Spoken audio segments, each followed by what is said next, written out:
Chapter 4 There are aspects of hidden life, exterior as well as of the depths of the mind, that are better kept secret and away from the awareness of common man. For there lurk in dark places of the earth horrible revenants belonging to a stratum of the subconscious which is mercifully beyond the apprehension of common man.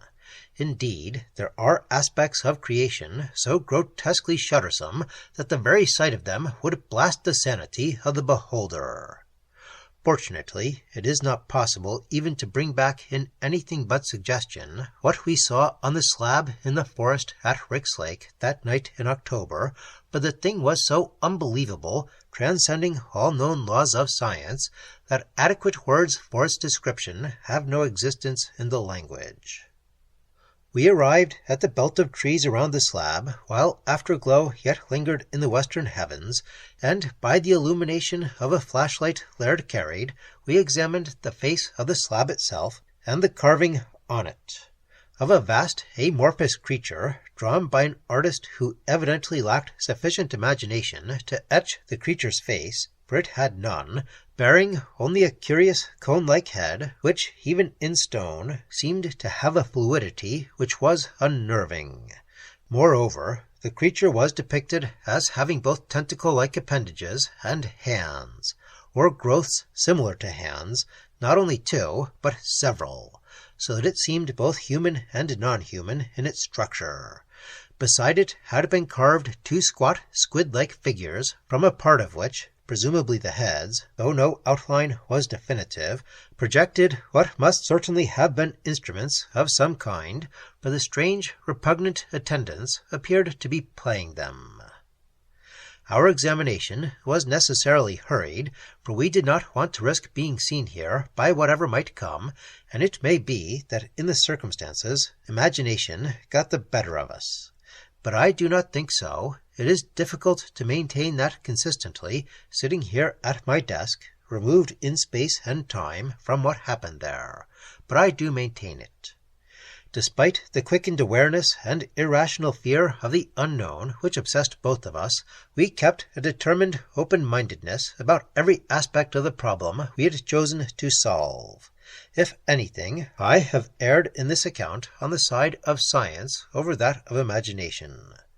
In the plain light of reason, the carvings on that stone slab were not only obscene, but bestial and frightening beyond measure, particularly in the light of what Partier had hinted, and what Gardner's notes and the material from Miskatonic University had vaguely outlined, and even if time had permitted, it is doubtful if we could have looked long upon them.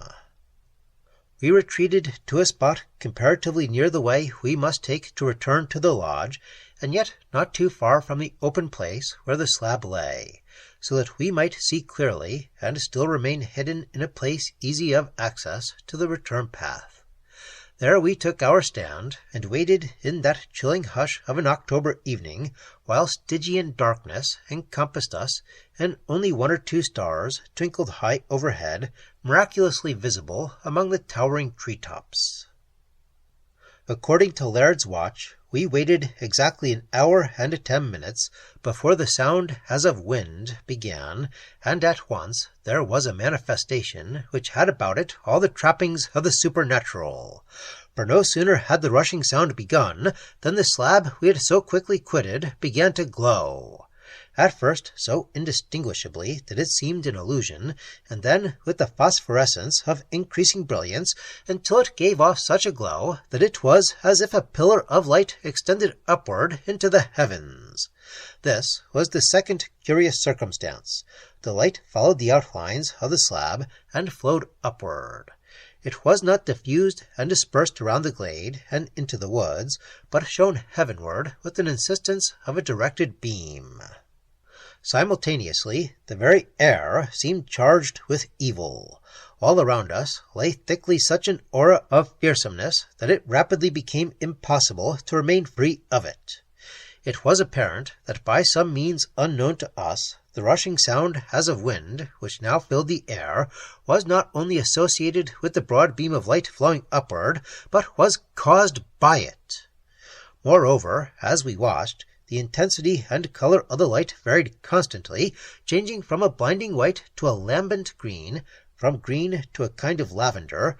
Occasionally it was so intensely brilliant that it was necessary to avert our eyes, but for the most part it could be looked at without hurt to our eyes. As suddenly as it had begun, the rushing sound stopped, the light became diffuse and dim, and almost immediately the weird pipings as of flutes smote upon our ears. It came not from around us, but from above, and with one accord both of us turned to look as far into heaven as the now fading light would permit. Just what took place then before our eyes I cannot explain. Was it actually something that came hurtling down, streaming down, rather, for the masses were shapeless, or was it the product of imagination that proved singularly uniform when later Laird and I found opportunity to compare notes? The illusion of great black things streaking down in the path of that light was so great that we glanced back at the slab. What we saw there sent us screaming voicelessly from that hellish spot. For, where but a moment before there had been nothing, there was now a gigantic protoplasmic mass, a colossal being who towered upward toward the stars, and whose actual physical being was in constant flux, and flanking it on either side were two lesser beings, equally amorphous, holding pipes or flutes in appendages, and making that demoniac music which echoed and re-echoed in the enclosing forest. But the thing on the slab, the dweller in darkness, was the ultimate in horror, for from its mass of amorphous flesh there grew at will before our eyes tentacles, claws, hands, and withdrew again. The mass itself diminished and swelled effortlessly, and where its head was and its features should have been, there was only a blank facelessness, all the more horrible because even as we looked, there rose from its blind mass a low ululation in that half-bestial, half-human voice so familiar to us from the record made in the night. We fled, I say, so shaken that it was only by a supreme effort of will that we were able to take flight in the right direction. And behind us the voice rose, the blasphemous voice of Nyarlathotep, the blind faceless one, the mighty messenger, even while there rang in the channels of memory the frightened words of the half-breed old Peter, "It was a thing, didn't have no face, hollered there till I thought my eardrums had burst, and then things that was with it, God!" Echoed there, while the voice of that being from outermost space shrieked and gibbered to the hellish music of the hideous attending flute-players, rising to ululate through the forest and leave its mark forever in memory. "Ignaya, Ignaya, hee-ya-ya-ya-ya-ya, ha-ha-ha-ha-ha, niga, ya-ya-ya!" Then all was still. And yet, incredible as it may seem, the ultimate horror awaited us. For we had gone but halfway to the lodge when we were simultaneously aware of something following. Behind us rose a hideous, horribly suggestive sloshing sound, as if the amorphous entity had left the slab which in some remote time must have been erected by its worshippers, and was pursuing us. Obsessed by abysmal fright, we ran as neither of us has ever run before, and we were almost upon the lodge before we were aware that the sloshing sound, the trembling and shuddering of the earth, as if some gigantic being walked upon it, had ceased, and in their stead came only the calm, unhurried tread of footsteps.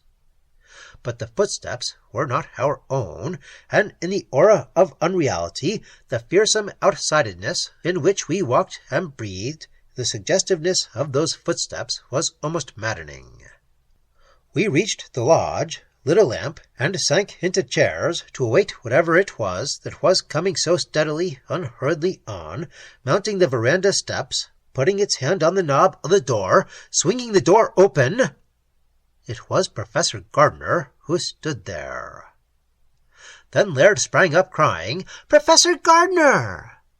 The professor smiled reservedly and put one hand up to shade his eyes. "If you don't mind, I'd like the light dimmed. I've been in the dark so long." Laird turned to do his bidding without question, and he came forward into the room, walking with the ease and poise of a man who is as sure of himself as if he had never vanished from the face of the earth more than 3 months before, as if he had not made a frantic appeal to us during the night just past, as if... I glanced at Laird. His hand was still at the lamp, but his fingers were no longer turning down the wick, simply holding to it, while he gazed down unseeing. I looked over at Professor Gardner. He sat with his head turned from the light, his eyes closed, a little smile playing about his lips. At that moment he looked precisely as I had often seen him look at the University Club in Madison, and it was as if everything that had taken place here at the lodge were but an evil dream. But it was not a dream. "You were gone last night?" asked the professor. "Yes, but of course we had the dictaphone." "Ah, you heard something then?" "Would you like to hear the record, sir?" "Yes, I would." Laird went over and put it on the machine to play it again, and we sat in silence, listening to everything upon it, no one saying anything until it had been completed. Then the professor slowly turned his head. "What do you make of it?" "I don't know what to make of it, sir," answered Laird. "The speeches are too disjointed. Except for yours, there seems to be some coherence there." Suddenly, without warning, the room was surcharged with menace. It was but a momentary impression, but Laird felt it as keenly as I did, for he started noticeably. He was taking the record from the machine when the professor spoke again. "It doesn't occur to you that you may be the victim of a hoax?" "No."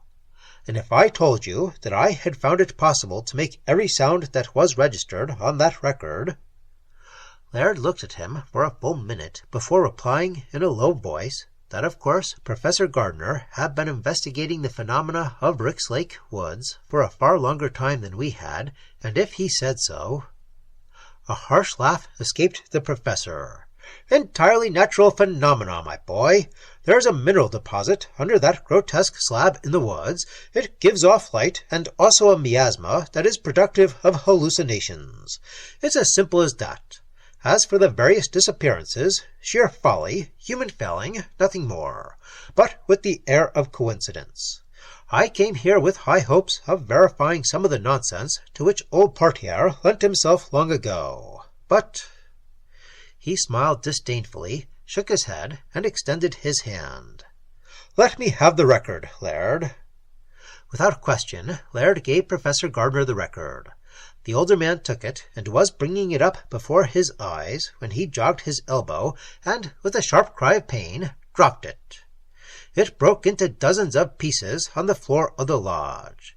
"Oh!" cried the professor. "I'm sorry." He turned his eyes on Laird.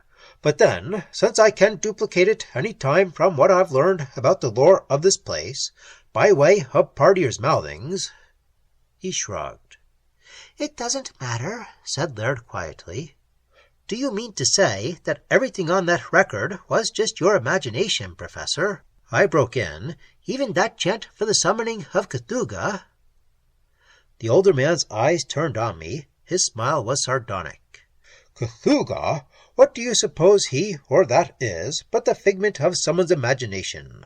And the inference, my dear boy, use your head. You have before you the clear inference that Cthulhu has his abode on Fomalhaut, which is 27 light years away, and that if this chant is thrice repeated when Fomalhaut has risen, Cthulhu will appear to somehow render this place no longer habitable by man or outside entity. How do you suppose that could be accomplished?" "Why, by something akin to thought transference," replied Laird doggedly. "It's not unreasonable to suppose that if we were to direct thoughts toward Fomalhaut, that something there might receive them, granting that there might be life there.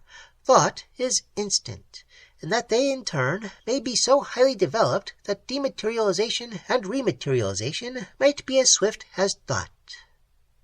"My boy, are you serious?" The older man's voice revealed his contempt. "You asked." Well then, as the hypothetical answer to a theoretical problem, I can overlook that. Frankly, I said again, disregarding a curious negative shaking of Laird's head, I don't think that what we saw in the forest tonight was just hallucination caused by a miasma rising out of the earth or otherwise. The effect of this statement was extraordinary. Visibly, the professor made every effort to control himself. His reactions were precisely those of a savant challenged by a cretin in one of his classes. After a few moments, he controlled himself and said only, "You've been there, then. I suppose it's too late to make you believe otherwise." "I've always been open to conviction, sir, and I lean to the scientific method," said Laird. Professor Gardner put his hand over his eyes and said, "I'm tired. I noticed last night when I was here that you're in my old room, Laird, so I'll take the room next to you, opposite Jack's." He went up the stairs as if nothing had happened between the last time he had occupied the lodge and this.